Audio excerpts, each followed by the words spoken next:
Get out of this. How many people have been using this to procrastinate? Yeah, I thought so. Alright, well the first thing that you guys are going to want to do is get into Windows Movie Maker.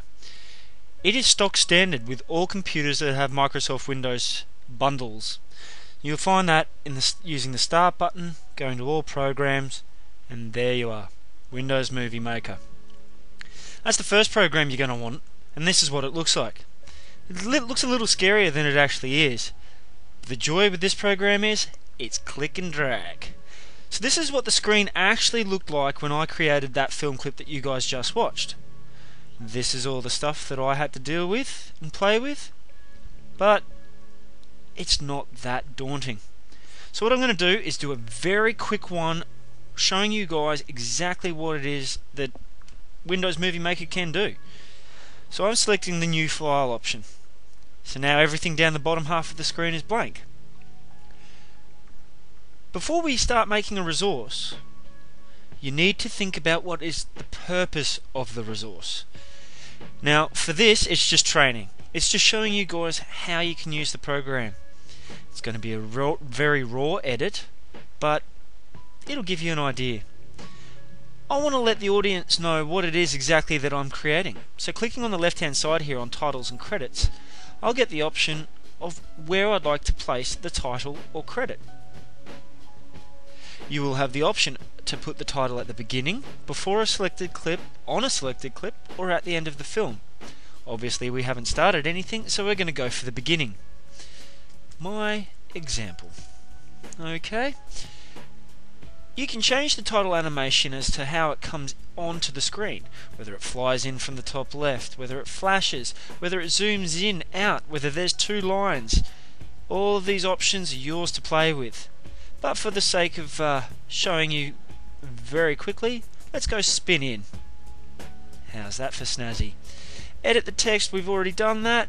Change the animation, we've done that. How about the font? Well, in keeping with students and their diverse needs, let's think about things like fonts and text size. Let's stick with something that we all agree is a pretty easy font to read. Arial. Let's bold it, and let's make it a little bigger. You know there's going to be that kid up in the back row that can't read it. I also like the stark contrast of black and white, in the fact that most people can see the text. Click Add Title, and look, we've begun making our movie. You can drag these boxes so that you can alter how long they appear on screen. Furthermore, here in the import area, this is where you're going to get the files that you want to put down into your movie. So let's add a picture. My example. Alrighty, let's find a picture. Not offending anyone, let's use a photo of myself. There we are, all 26 years ago. Now, dragging that, we adjust the time again. But we might want to do something to it. We might want to have a transition. This is where your knowledge of PowerPoint, for example, might actually come into play. Simply clicking and dragging the transition will allow the actual image to do what is anticipated from the top half of the screen. I selected flip, I dragged it onto the image, and using the preview button up here, the play button, let's see what happens. See the flip? There we are. That simple. But now that the image is up, maybe you want to do something a little more exciting with it. Now, being that it is a little bit of an older photo, let's make it look a little older. Clicking and dragging the effect, which I chose from the left hand side of the screen, will put a special effect over the image. Let's see what happened.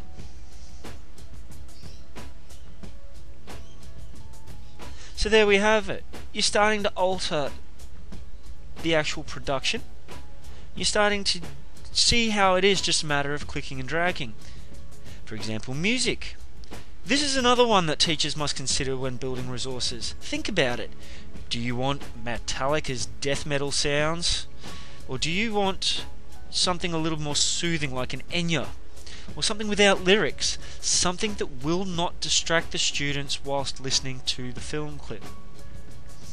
So choosing from my selection of music, none of which has been stolen or bought and paid for. Let's choose something that has a slightly quieter sound.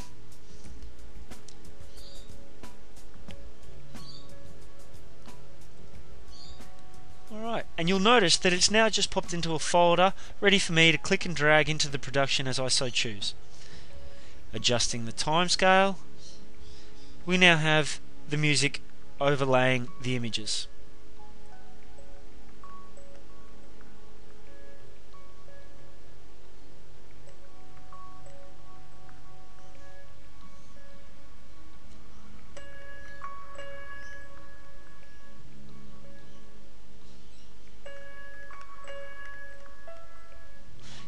Okay, so that is it pretty well much in its very raw edit.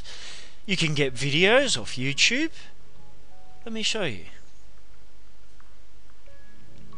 Choosing Internet Explorer, simply dial in www.youtube.com, a website I am sure most people are familiar with. But this is the part where you might not be all that together familiar. Simply go to Google, type in YouTube Converter. And using YouTube Converter at vconversion.com, you will actually be able to take the file from YouTube and download it into an MPG format. This will allow you to reuse it in a production such as that with Windows Movie Maker. So again, you would end up going to videos, finding where you saved it, selecting it, importing it, and look at that. There's a movie that I used before, that I was converted over YouTube, and there we have it. So that is a quick and easy way of how to create a movie in Windows Movie Maker. Very simple, very click and drag, very, very useful. Once that is done, you need to consider making the film, the resource, available to your students. Yes, you can upload the image, or the document rather, onto a space such as a wiki, or onto a group Facebook, or a MySpace that may have been created for the class, such as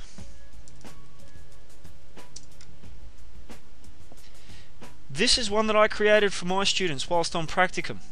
Mr. Johnston's page proved to be quite invaluable, as it was a means of the students getting their handouts that they had lost in document format or in print format, and using the comments section, uploading videos that were created in much the same manner as I've just shown. But if you do have access to a DVD recorder, simply going to Windows DVD Maker in much the same fashion as you did with Windows Movie Maker, using the start icon in the bottom left hand screen and finding it in your programs menu, you simply add the file that you wish to put onto the DVD. So for example, I might consider burning the intertextuality resource that I actually just had you watch moments ago. From here, clicking next, you are then given the option of how you would like it to be presented. So for example, with video wall selected, momentarily of course,